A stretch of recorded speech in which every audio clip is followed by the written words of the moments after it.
and along the perimeter alert a private security force to approaching trespassers. As far as we know, nobody's ever been able to penetrate the base, and you'd have to be extra stupid to try. Everything is highly monitored. It is impenetrable. And even if you got close, you still have a dry lake bed to cross to get to the base. It is situated in such a place that makes security quite easy to maintain. Exactly what is the government hiding at Area 51? What projects could possibly require such intense security? The answer remains one of America's biggest mysteries. The absence of information is the most intriguing and titillating thing possible in the information age.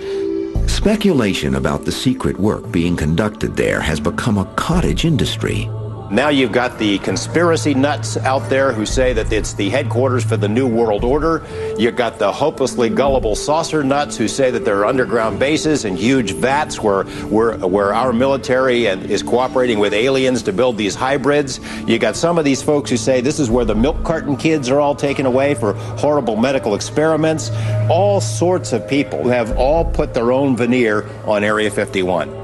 The government's continuous refusal to acknowledge the existence of a research facility at Groom Lake naturally intensifies public interest. If they had said, yeah, we've got a base out here, yeah, it's called Area 51, we've got some secret programs, we need the secrecy for purposes of national security, they wouldn't have half the level of interest from the public and all these crazies that they have now. Instead, they've denied that the base existed, they deny that it has that name, they've denied what programs are out there, they wouldn't even say what agency controls the base, and that has all fed the myth machine. At Area 51, separating myth from reality is extremely difficult. What we do know comes from former employees, declassified government documents, and tenacious researchers. Central Nevada may not be fit for man nor beast, but it's just right for testing nuclear warheads. And on February 2nd, 1951, the Atomic Energy Commission detonates an atom bomb 30 miles southwest of Groom Lake, now the newly established 200-square-mile area called the Nevada Test Site. When the Nevada test site was set up, it was divided into areas. And there's no apparent logic to the deployment of the numbers on the map with these different areas. But Area 51 was the number given to the one at the upper northwest corner that included the Groom Dry Lake.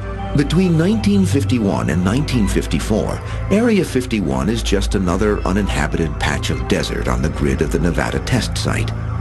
To understand how it comes to be the site of the world's most secret military base requires a side trip to Burbank, California. In the 1950s, the hangars and test facilities around the Burbank airport belonged to Lockheed, the nation's largest aircraft contractor. What the average American citizen doesn't know is that deep within Lockheed is a secret testing facility known as Skunk Works. It is under the direction of aviation pioneer Kelly Johnson. Kelly Johnson is probably the most brilliant aerodynamic engineer in the history of the United States. Johnson and his Skunk Works team have a reputation for not only building state-of-the-art aircraft, but for doing it quickly, cheaply, and quietly. This is why the government comes to Johnson first in the summer of 1954. The Cold War needs a hot secret weapon.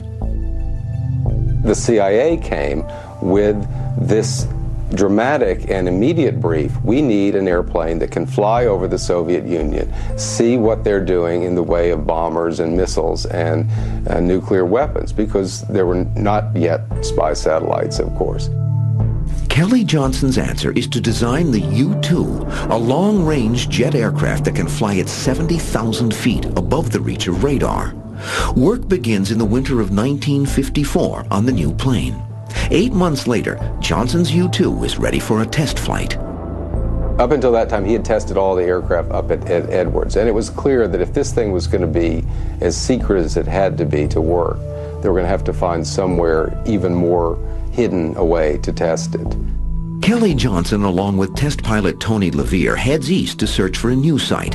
Flying over Groom Mountain, the men spot a large dry lake bed reminiscent of their Edwards test site. The